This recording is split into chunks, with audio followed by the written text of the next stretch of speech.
So, shall we start? Let's. I think it's precisely 3 o'clock. Yes. So that means that I can welcome you all again on the second Gewina Goes Open webinar lecture. Today we are going to discuss or explore especially the relationship between science or open science as an ideal with respect to society, and how to involve citizens and others, or the public into this thing called open science. Last week we were mainly focusing on exploring what is ideal of open science is coming from the perspective of the history of psychology, or recent history of psychology, and also early modern times. But today we are going to explore this theme together with Professor Klaas van Berkel and Lea Beiermann. Klaas van Berkel is a professor of cultural history at the University of Groningen, with a special interest in university history, history of science, and intellectual history. He will reflect on open science after. First, then we are going to move towards Lea Beiermann, who is a PhD candidate at Maastricht University, now working on a project on the history of microscopy in the mid-19th century, and is also herself actively involving citizen scientists in her project.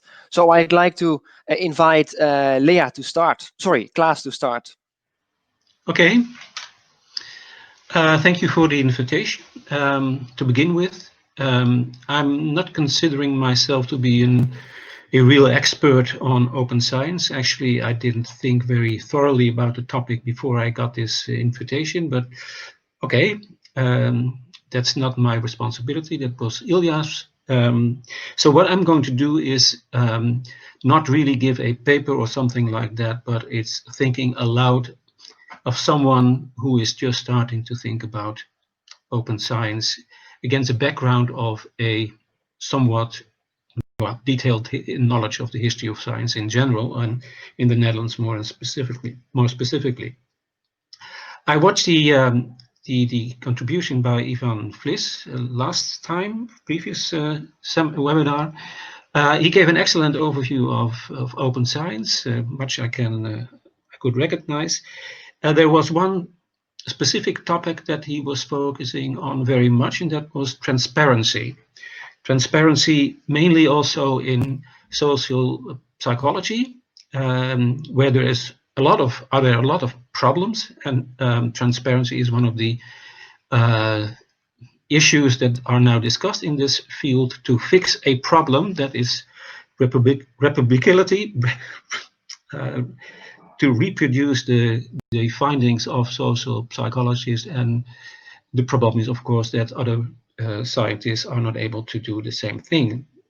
So he suggests, or people who are very much in favor of open science suggest a lot of additional protocols, for instance, to remedy this problem. I don't see the use of that psychology, as many of the other social sciences already have a heavy overload of protocol and methods and statistics, and it still fails to become a real science in my view. But I won't discuss this issue. I want to focus on something which is related, a different angle to analyze and to discuss open science. That is not transparency as such. By the way, for whom transparency should be stimulated is another question. But I want to stress the issue of democratization of science, public participation, involvement of the general public in discussions about science, about the results, about methods, about the goals, etc., etc. Since I'm an historian, I also think of, well, this is perhaps not new, because nothing is new nowadays. And are there any examples of movements in favor of open science in previous times? And of course there are. The first thing I was thinking of is, of course, the movement around the 1600s, to write and to discuss science in the vernacular. To take, for example, Simon Stevin in the Netherlands, who wrote most of his books in Dutch. They were translated, of course. That's the downside of choosing the vernacular. But it was a European-wide, at least, worldwide is too much, European-wide movement to write in the vernacular in order to reach out to people who were not able to read Latin and who could not communicate in Latin. There was, by that time already, a quite substantial number of people who had no academic training, were not able to use Latin as a way of communication, but still, with their common sense or whatever, were able to contribute to science or to scientific discussions in general. Another example, of course, is Galileo. Galileo is famous, of course, for his Italian books, even though they were translated in Latin. The Dialogo, the Discorsi. He much more even than Stephen tried to involve the public by presenting them people who were actors in his book who looked like real people. Stephen doesn't do that. He just writes in Dutch and he translates academic Latin concepts into Dutch, but Galileo does a lot more. Okay, perhaps Dirk van Meert in his own contribution to the previous webinar has already dealt with that. I won't do much with it anymore, just to show you or to state that open science is not a real new phenomenon. Of course, it's different from what happened in the 1600s, but it's not new to want to involve the general public in scientific discourse. Another example, a little bit later, of course, is the 1700s, when we see a flourishing culture of learned societies, both on the top, like the Académie des Sciences and the Royal Society of London, but also on a very local scale, where you have perhaps a dozen or so people who are interested in the latest findings of science and who want to discuss it. You have the traveling lecturers who toured the country to talk to people who had invited him to talk about recent developments in the natural sciences in general. That's more like popularization. These people didn't contribute to science, but it was the intention of many of these people to spread the word and have other people have a look at what science has brought and, well, sometimes to do something with that. So, but now again, we have this movement of open science. I didn't gather from the overview, excellent though it was, of Ivan last time, when the term really was coined. Probably it will be in the 1970s or the 1980s or something like that, so it's not brand new anymore, but still it is flourishing. My problem with the term is, and Ivan already mentioned that, it's an umbrella term. There are a lot of things, a lot of movements that fall under the term of open science, and it's hard for me sometimes to make this term really specific enough to deal with it, but I'll do my best. The first time I was participating in some sort of discussion about open science was, well, it must have been 6 or 5 years ago, when we had in the Netherlands the so-called Nationale Wetenschapsagenda, the National Science Agenda, presented by, I believe, the Ministry of Education and Science, but perhaps also by the Royal Dutch Academy of Arts and Sciences, or NWO, I don't know, they were together in this enterprise. That was trying to concentrate future investigations, scientific research in specific directions that were of societal relevance. Of course, over the last 10 years or longer than that, societal relevance has been a big thing in for instance, NWO, engaging the public, the general public, in science, really not just doing science and afterwards spreading the word, making an exhibition or hosting a website or something like that, but to ask from the very beginning, even before you start to do research, what the general public would like you to research. That was something that was rather new. The Royal Academy had started a few years before that already to focus on that, but now it became something that had the recognition by the Ministry of Education. We had a discussion about it because of Trudy de Hu, whom you perhaps know as a professor of the history of psychology in Groningen. She was very much in favor of this new movement, this new science agenda.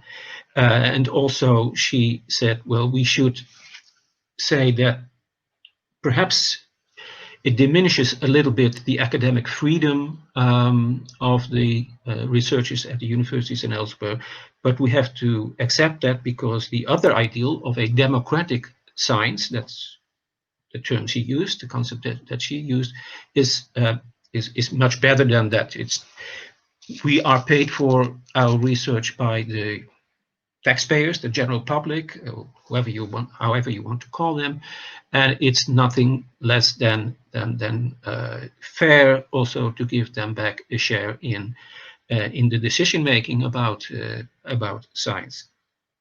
She wrote an article in the journal NRC Handelsblad about it, and there was some discussion about it.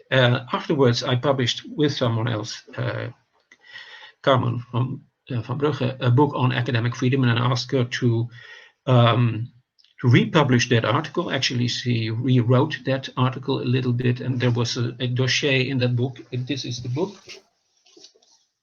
You can see it, I hope. Academische vrijheid, geschiedenis in actualiteit, in Dutch, of course. In order to reach the public, you have to write in the language that the people understand, that is not English, but Netherlands. And I was one of the people who were critical of her adoration, more or less, of democratic science. I'm not against, of course, open science. I'm not against democratic science. I do think, however, that there are a lot of problems involved with democratic and, in that sense, open science. This is just for discussion, so I can be rather straightforward. Science is fair, of course, should be fair in different senses, but it's not democratic. At least it's requiring something that not all people have, that is expertise. You need some sort of training or education in that particular field. You need also experience in evaluating the results of research, not only your own research, but also the results of your colleague. I'm not an expert when it comes to evaluate the results of the physicist or the social scientist, perhaps, but I do think that I have some expertise, and all of you have some sort of expertise in one particular field. And there's a disbalance between you and the general public. On other issues, the situation is just the other way around, of course, but there is expertise needed. Expertise is required to be a voice in science. So it's not democratic as such. You can make it available to the public, and you should do that, of course, but it's something different than asking the people, what shall I do next time that I'm going to start a kind of research. The other thing about this national science agenda and its heavy stress on involving and engaging the general public is, I may be wrong, but this is my first idea that I get when I think about it, is that it is the people are mostly only interested in the results of the sciences, and the results are, of course, the goal of our research. We want to establish things. We want to know how things work, what has been done, or whatever. We are certainly interested in the results, but if you just evaluate science according to its results, you get a very one-sided impression of what science is about. It's a travesty of science if you just go for results. The essential element in science is not the result as such, but it's the way how you get there, the method or a way of evaluating the data, and so forth and so forth. So it creates, by concentrating on stressing the results of research and in trying to engage the general public in the results of scientific results, you get a wrong picture of what science actually is. And then another, well, disadvantage of this approach becomes clear. Once you concentrate on just the results, you invite people to shop around the internet and look for the best results they can get. And that's not only the best results that science has produced, but because of the work, the way internet works, you get only or mostly the results that you like. What actually you only see what you already think. This is the way, just a very extreme example, but perhaps to focus our thoughts a little bit, is the way Doutzen Kroes, all of you perhaps know Doutzen Kroes by now, did something like she called research by clicking a few websites and then conclude that she was not able anymore to believe what was told about the coronavirus. That's a travesty of doing research, but once you stress the results and you are not able, because you don't have the expertise and you don't have the training to evaluate whether this is a trustworthy site, whether these results contradict things that are not mentioned in that on that site, but that you know there are, then research is something that I would like very much not to do anymore. A final remark, I have to watch my time, is that I have two other points I would like to make. One is that if you stress results or the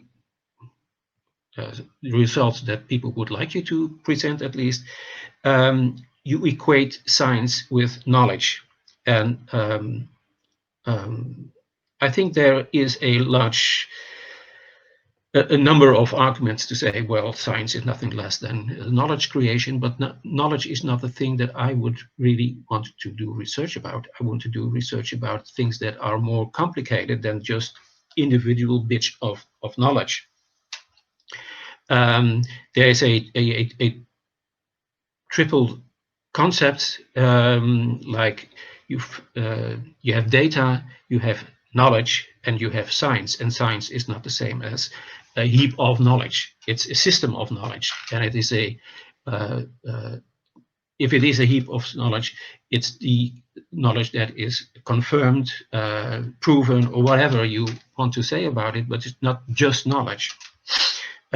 Since we are historians of science, in some sense, all of us, this is something that should be discussed more when we start to talk about the history of knowledge instead of the history of science.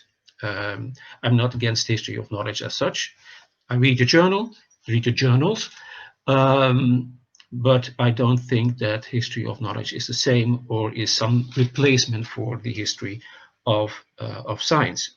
And a final remark, of course, because of my book with Carmen on academic freedom, I still think that we should respect academic freedom and not say that, like Trudy did a couple of years ago, and in this book, of course, that scientific freedom, academic freedom, should be thrown out of the window, and that democratic science should replace it.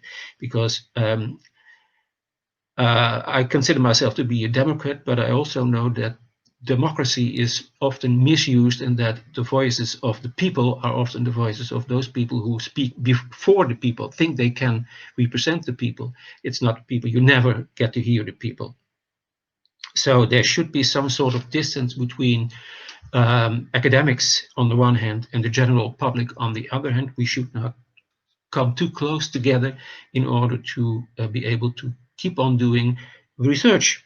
Otherwise, people are going to shop around the internet and find their own way of dealing with science, and I don't want to be responsible for that. So, to conclude, open science is a long-standing historical phenomenon. There's nothing against it, but there are some dangers involved with open science, and we should be aware of them. That's for now. I have 20 minutes, so we have discussion perhaps afterwards. Thank you very much. Thank you very much, Klaas.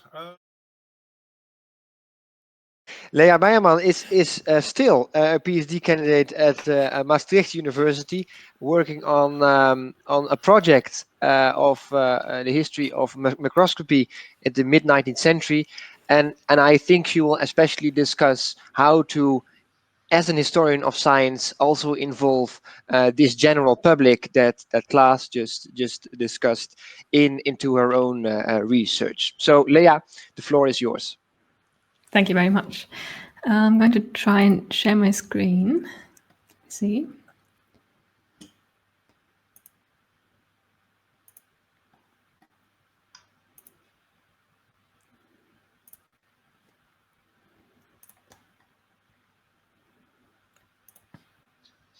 Okay, I can't see you anymore, but could someone just tell me if you can see my screen? Yes. We can see a screen. Okay, perfect. Well, thank you, first of all, to Ilya for inviting me to be part of this webinar series on open science. Ilya invited me, I think, to talk about a recent project or group I have initiated, Historians for Future.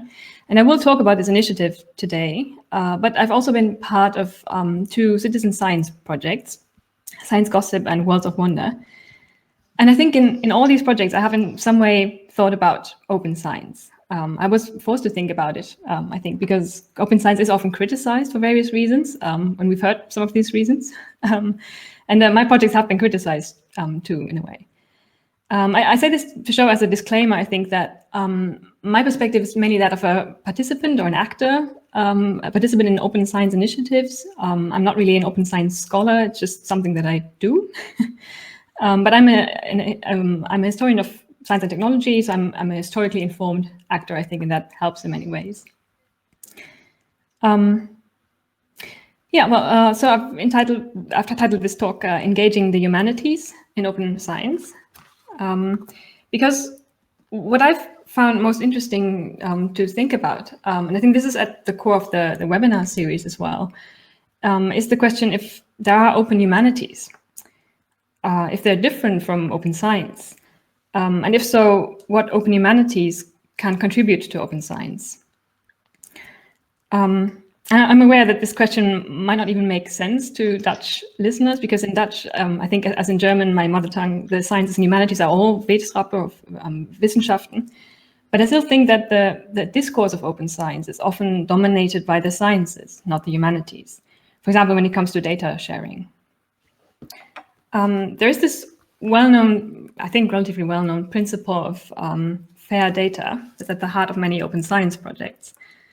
And as I've learned in one of my open science, open humanities projects, fair data don't always seem so fair from the perspective of someone working in the humanities. But I'll get to that in a minute.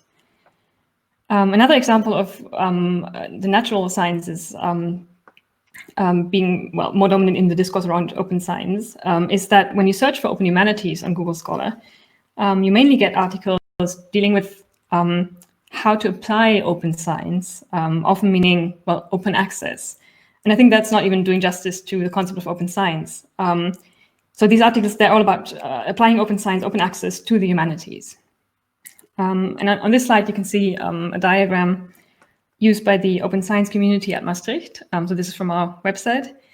And it has this diagram that describes what open science means. And I think you can see that it's apparently mainly about sharing data and being transparent about data is the core idea of it.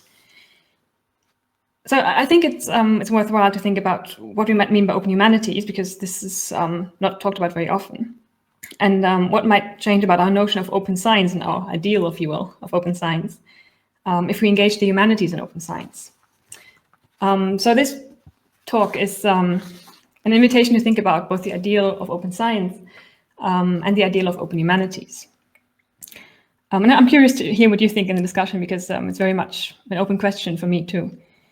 I will first tell you a bit about my story and experiences with open science, and then after that I'll try to draw some more general conclusions from my experiences. 4 years ago, I interned, I think this is where my story with open science starts. 4 years ago, I interned with the ConSciComm research group at the University of Leicester. ConSciComm means constructing scientific communities in the 19th and 21st century. And the project built on the apparent parallel between the 19th century collaboration of amateurs and professionals, if you want to call them amateurs and professionals, because the boundary was quite blurred between the two at the time. So the project looked at the parallel between the 19th century collaboration between amateurs and professionals and 20th century citizen science as another form of amateur and professional collaboration. The narrative of the project was that the development that we are seeing today, new media facilitating amateur-professional collaboration, is not so new, but in fact quite similar to what happened back then in the 19th century. Some project members ran a citizen science project, Science Gossip, and this is a screenshot of the Science Gossip project.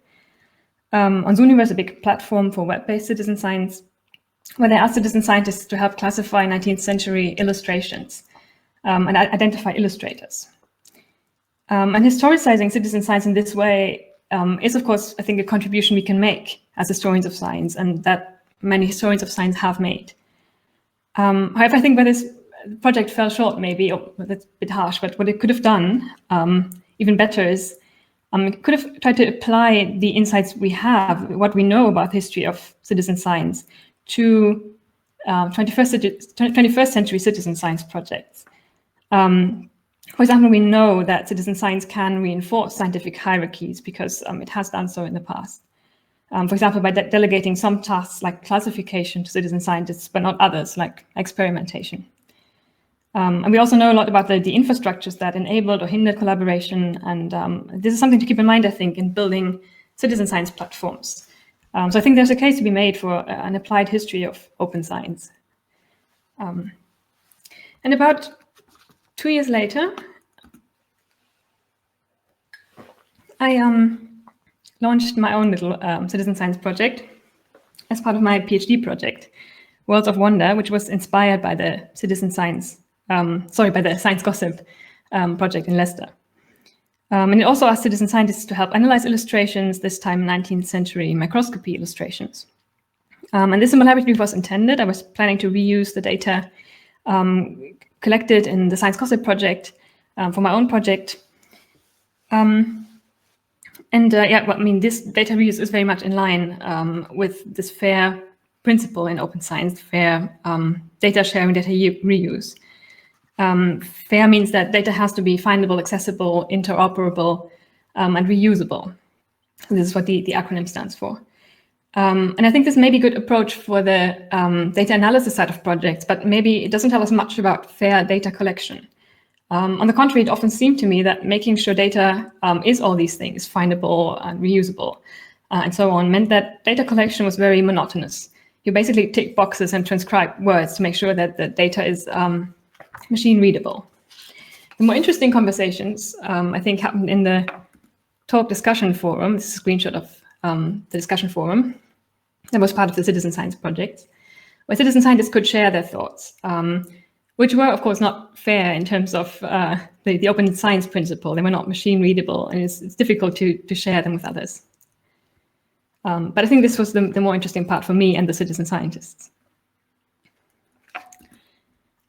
This year in February, I founded the Historians for Future group together with 2 German colleagues. I should explain that Fridays for Future, the climate movement, is very prominent in Germany and has inspired many professionals to found their own groups.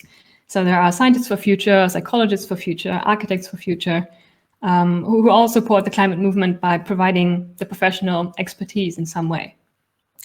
And we thought that we as historians should do the same. But when Corona hit, my colleagues had too much else going on in their lives, and the group went into hiatus again. A few months later, though, me and the colleague from Bern, Isabel Schürch, we agreed to try once again. And this time we managed to find some more collaborators. We have some 30 people now on our mailing list, 18 of them signed up on our Slack channel, main communication platform. We wrote a statement together where we explain what the role of history and historians is in dealing with the climate and biodiversity crisis. And we have a running list of projects we're working on.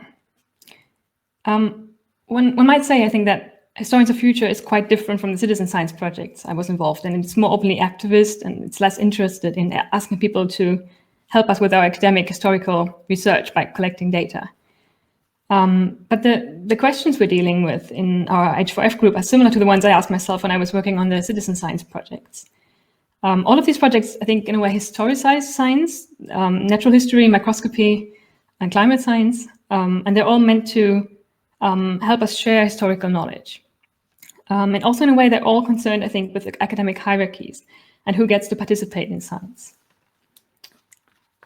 But I think that many would call the H4F Historians of Future initiative a public humanities or engaged humanities project. Some of our members are public historians. There are quite a few public history courses, after all. And I was told by a colleague that if I wanted to know more about open humanities, I should have a look at the engaged humanities literature. I think that these different terms deserve some attention. It seems to me as if the terms public humanities and engaged humanities assume a social responsibility that is not so evident in the term open science. I mean, there are these projects that take that social responsibility seriously. But I think we may have a different understanding of that kind of social responsibility in the humanities.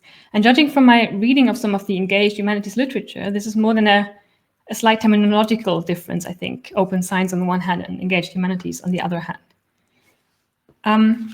One of the more traditional arguments made in the engaged humanities literature is that what the humanities have to offer society is critique or critical thinking.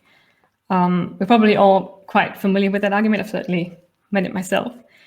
And the humanities have lavished their criticism on open science.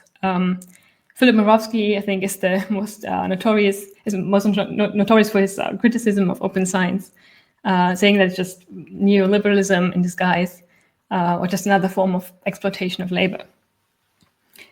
In 2016, Rita Felsky, a literary scholar, suggested to reconsider this argument of critical thinking being the most valuable asset of the humanities.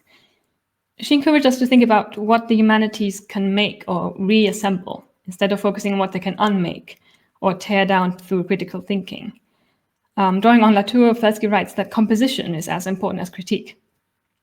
And I think in our Historians of Future statement, we try to do both. We point out the importance of history in thinking critically, and in particular using source criticism as a way of assessing the reliability of digital sources on climate change.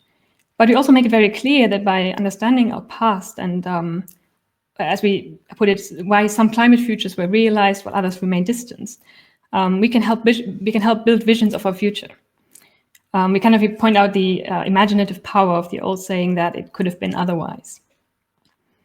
And Felsky also makes a case for the importance of curatorship or care. She writes, to speak of curating the humanities is to mean something much broader than the mounting of exhibitions in art galleries and museums. Curating, rather, involves a process of caring for. The word has its origins in caritas of guarding, protecting, conserving, caretaking, and looking after. Now, this is my interpretation, but I think this notion of curating and caring in Felsky's text is akin to Maria Puig de la Bellacasa's concept of care. Puig de la Bellacaza is an SDS scholar, and according to her, care has many, many meanings. From a more feminist standpoint, it's a signifier of devalued labor.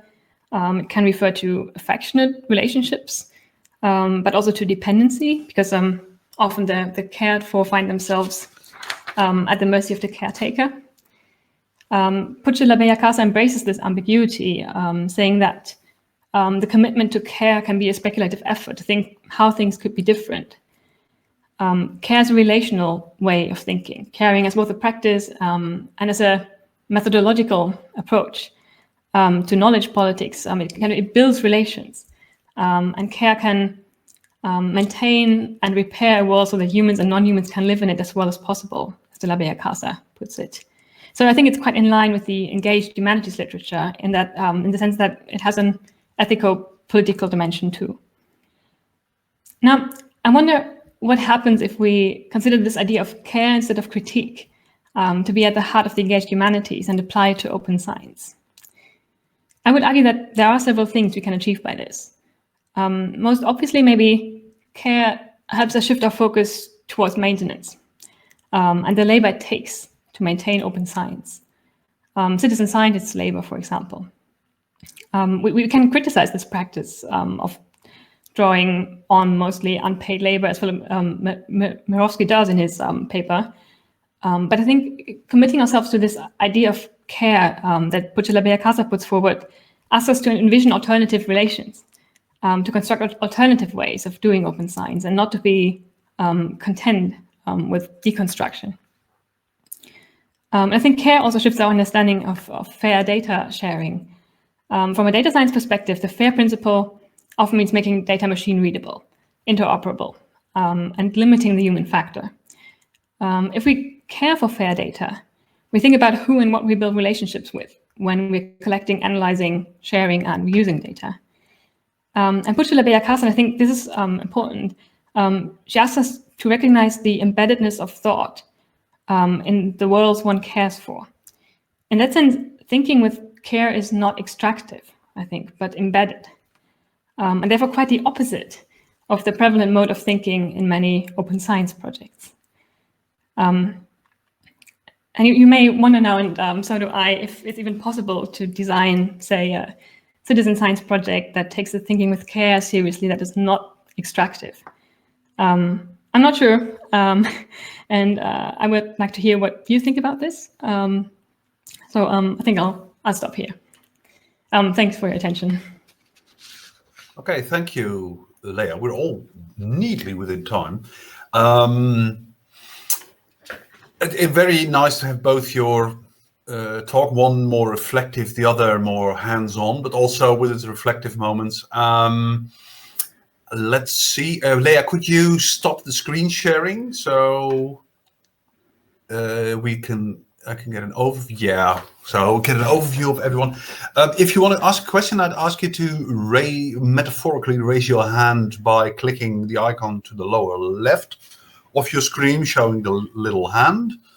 I have no questions so far, but come on, guys, there's got to be someone. I've got some prepared, but I'd like to leave those to the very last moment. If no one, okay, allow me to. Julia.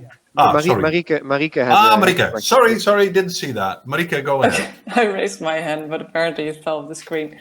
Thank you, Klaas and Lea, both, for your fascinating talks. I'm just trying to lower my hand again. Well, it doesn't work. Anyway, sorry, Lea, I was struck by what you said about care as a central aspect, or an aspect of the humanities that could or should be central to it. Especially because it reminded me of, I think it's a book by Mika Ball, and I lost the exact title, but it's about how economic principles don't apply to care, or cannot successfully be applied to care, and that's why healthcare systems, for example, are so difficult to organize. And that made me wonder if, especially because open science is also linked to, sorry, I'm thinking while I'm saying this, open science is also linked to, for example, the way in which science or wetenschap is financed. If we would indeed accept the premise that care is a central assignment for the humanities, what would the implications be for financing structures? Would that mean that more money, for example, should go to data curation, something which I personally think would be a good thing, because there's a lot of funding, for example, for really fancy digital humanities projects and for developing cool new tools, but actually very little money and very little attention for data stewardship and data curation. Could you maybe share your reflections on that? Thank you. Yeah, thank you. I'm by no means an expert on financing research, but it's an interesting thought, and I mean I think it points to a bigger issue that, of course, that there's only so much you can do and so much kind of care you can enact, as long as, I mean, within the structures that are out there, and I mean we all rely on these financial structures also, and we need to have our research finance. So I can talk about care, but it's difficult to enact it sometimes, probably. Yeah,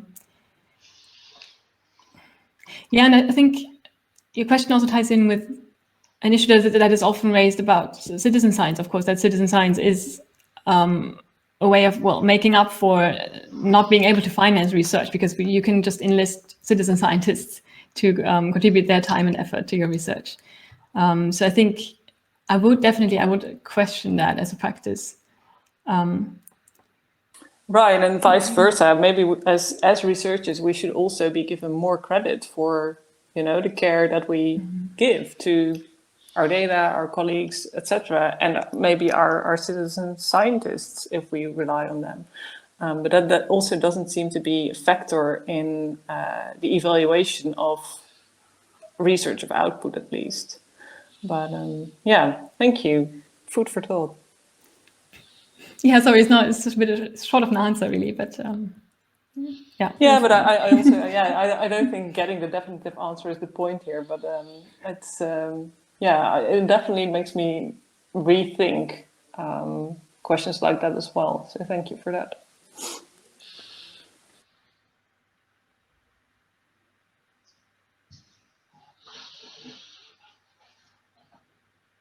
Ilja, ik hoor je niet, je staat mute. Yes. Okay. I'm audible again. Any other hands so far? I think I've got a question for Klaas. Okay. If no one else butts in. A while ago, I think it was last year, there was a bit of a brouhaha in the UK regarding the costs for the study of geology. Because studying geology is very expensive, apart from the gear and the tools. You also have to go on excursions and expeditions to actually get acquainted with stones, obviously. And one of the things that was being said is that this makes the discipline unduly elitist, because not everyone can afford it. Those initial costs, and usually, also in the Netherlands, these first excursions, these excursions come at the beginning of the first year, the first term for geologists. And in the UK, it's led to a sort of reevaluation whether that's really necessary, and also whether that really accurately reflects the necessities of the field at this moment. So with all the talk of democratic science, I think this is a good example of how a democratization of science can also lead to rethink the principles of a certain discipline.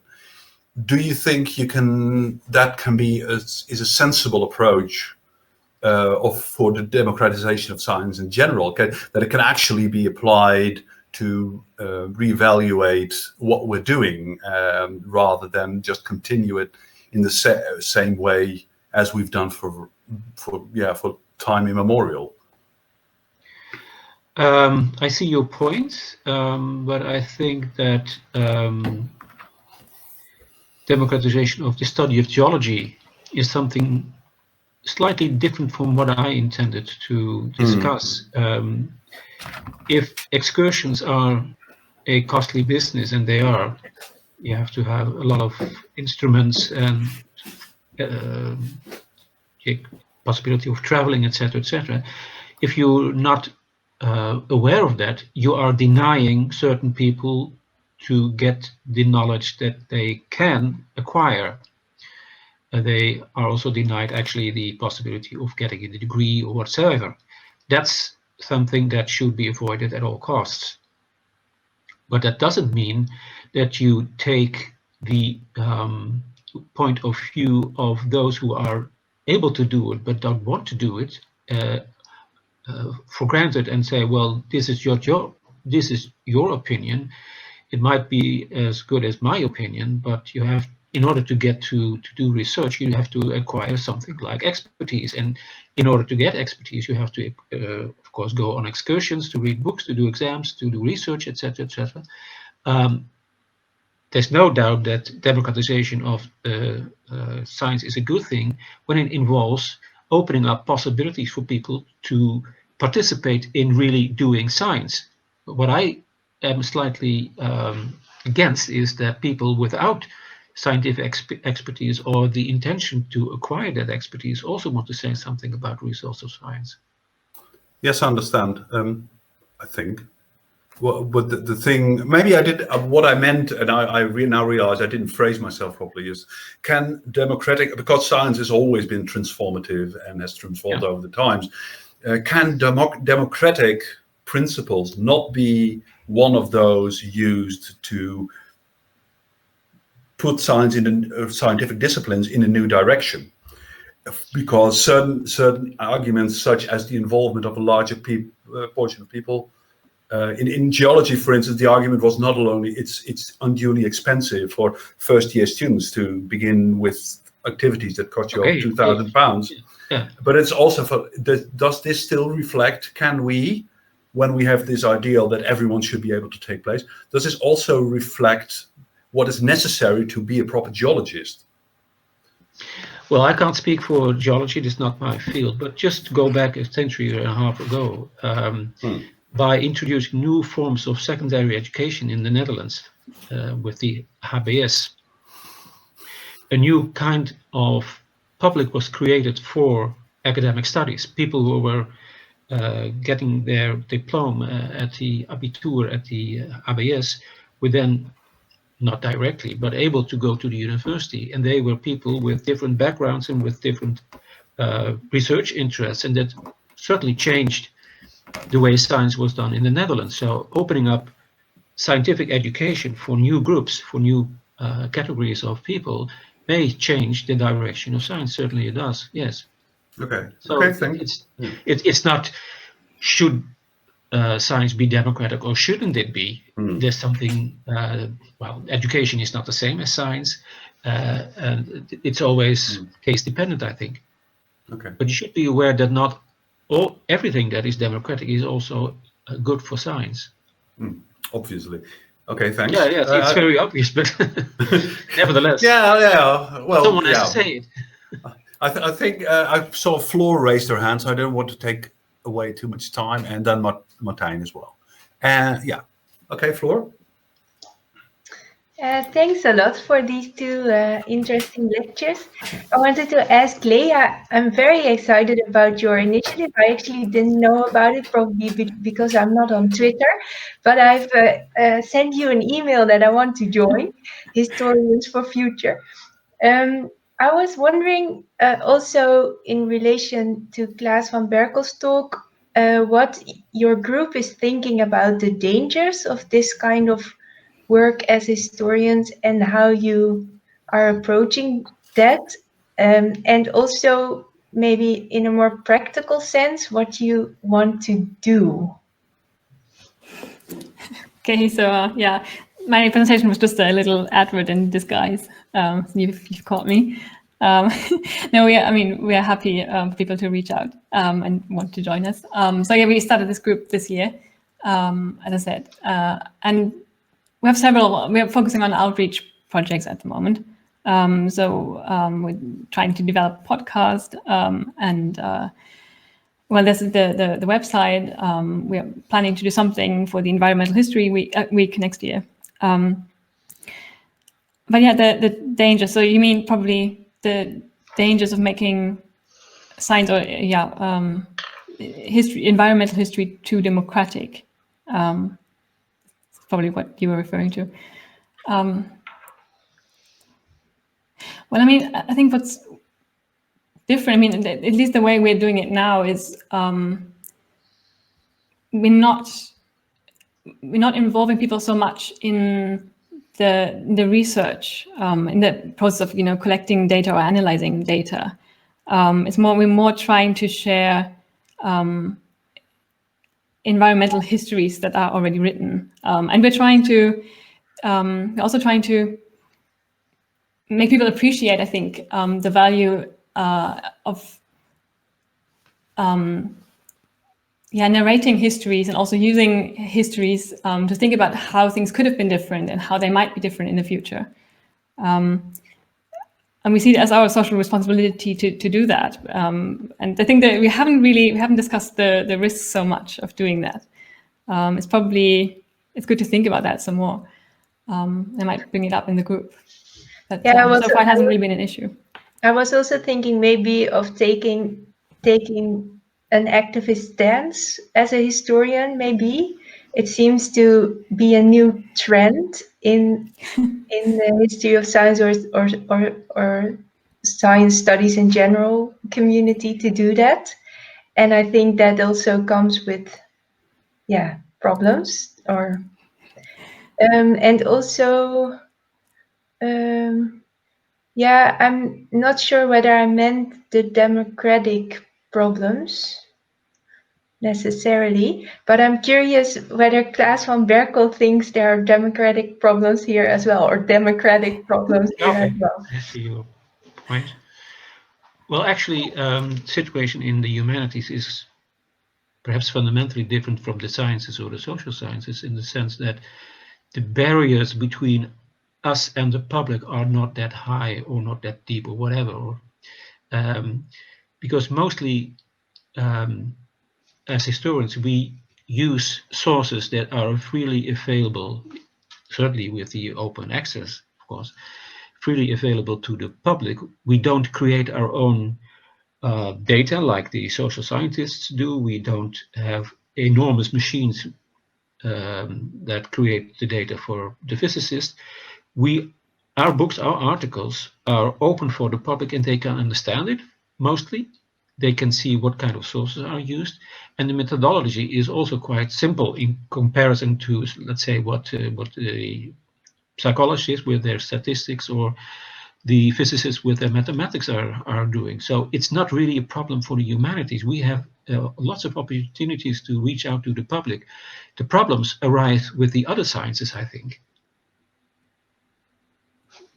Is that some sort of answer to you? I see a lot of problems with the social scientists who create their own by enquête. What's the English word for that? And they have then to evaluate them, to analyze them, to make statistical analysis of their own data, and there the public gets lost. But when we write fairly about our sources and what we can find in it, and show them where they are, the public can follow us. So data sharing and storing the data is something quite different from the one science to the other, if humanities are a science, of course. Thank you. The problem is we're on a very rigid time here, so everyone to ask short question and give short answers from now. We've got 2 questions waiting, so Lea, go ahead, but everyone be brief from now on. Okay, I felt like I should chime in because we discussed the question of objectivity and being activists for quite some time in the group. I think there are different approaches to that, but in our statement, the statement that we wrote and posted online, we agree that the climate and biodiversity crisis, they're not issues that are ideologically fraught, we would argue, and that we can, keep our scientific integrity while saying, well, we want to have a sustainable world to live in, and also a world where we can do our research in. So I think that's the stance we took as a group. But there are different approaches within the group to kind of negotiating activism and this idea of objectivity that's probably still out there thriving. Okay. So yeah. Martijn, you've got a question. I'm going to put it as short as I can. So Lea, there seems to be a contradiction between what Klaas is saying and what Lea is doing. So Lea is engaging these citizen science in order to respond to a certain sense of social responsibility, as far as I'm understanding it. And I've in that sense, taking that as a case, a question for Klaas. So on the one hand, you just said that this idea of open science, or as democratic science, is not new, but at the same time, this activism that is currently taking place in academia in general, that seems to respond to this field to this urgency of social responsibility, seems to be experienced as really new. So in that sense, I would like to ask, where is this idea of this urgency of democratic science is currently coming from, at least in the recent years, you think, based on patterns you've identified in your own research? Well, actually, I don't see the difference between activism as it is playing out now and earlier phases of, let's say, our own discipline, the history of science. Many of the founders of this field had a mission. They were not objective historians. They were doing history of science with a specific goal. I myself, I'm familiar with the historian E.G. Dijksterhuis, whose explicit goal was to re-educate the general public and show them that there is no big difference between, on the one hand, the sciences, and on the other hand, the humanities, or alpha and beta, and whatever you like to call him. He was an activist in his own way. There's no distinction between that. Fundamentally, there's no distinction between Dijksterhuis and what activist science, calling themselves this way, are doing today. I don't see the problem. Okay, thank you. Raf had we got an image. Okay, yeah. I'll keep it very short, looking at the time. My question speaks, I think, both to Lea's and Klaas' presentation. And it has to do with how open humanities are different from open science. And I think they really are. And I think Lea's presentation is very helpful in thinking that through. I wonder whether one difference would also be the way data are conceived in both. I have been engaged a little bit in a national platform on open science, and one of the reasons I only was engaged a little bit is because I've felt a bit uncomfortable as to about the ways in which data were being discussed there, and it was really dominated by people in the biosciences, and they really pushed this idea, okay, we want to have as many data as possible, and these were really seen as facts, and then you ask statistical questions and your data answer the questions. And there's very little discussion I found about how these data are created, and there's also very little discussion about interpretation and about storytelling based on those data. I wonder whether maybe both of you would agree, or whether this is a caricature from my side. And if you would agree, whether the humanities can also, whether open humanities can also play a role there, maybe not so much in having extra machines, etc., but in opening the conversation of what types of stories we tell once the data are there. Yeah, are you? Yeah, I mean, I can start. I agree with you, Raf. I think the one thing that you reminded me of was that it was also difficult for me in my own citizen science project because it forced me to think about data in a much more quantitative way than I had done before. And I had to define what is an illustration. Is a table an illustration, or is lots of illustrations on a plate, are they all single illustrations, or is the plate an illustration? So it forced me to think differently. And I had to kind of impose that this open science or natural scientists' idea of data on my own data. But what I also learned, I think this is where open humanities might come in, is when I talked to our data stewards at our faculty, they told me that it might be an alternative to for example, just share metadata and not the data themselves. So talking about archival data, for example, which we are not inclined to share probably. We could attach metadata to make them more findable for others. And I think it's important that we try to think of alternative ways of storing and sharing data instead of, deciding not to share them at all. Yeah. The only thing I would like to add is that history as a discipline, as a study, has a long history itself of open science, collaborating with amateurs, with archivists, with people who are not trained in the science that we practice. So we can perhaps be a model for other kinds of sciences. They should take a look at our history in order to be educated in open science. Isn't that a wonderful conclusion? Yeah, I'd say that's a perfect closing note for today. Yeah, we're out of time. I'm sorry. I'm really chuffed with both contributions today. I'd like to thank Klaas. I'd like to thank Lea. I'd like to thank everyone who contributed to the discussion.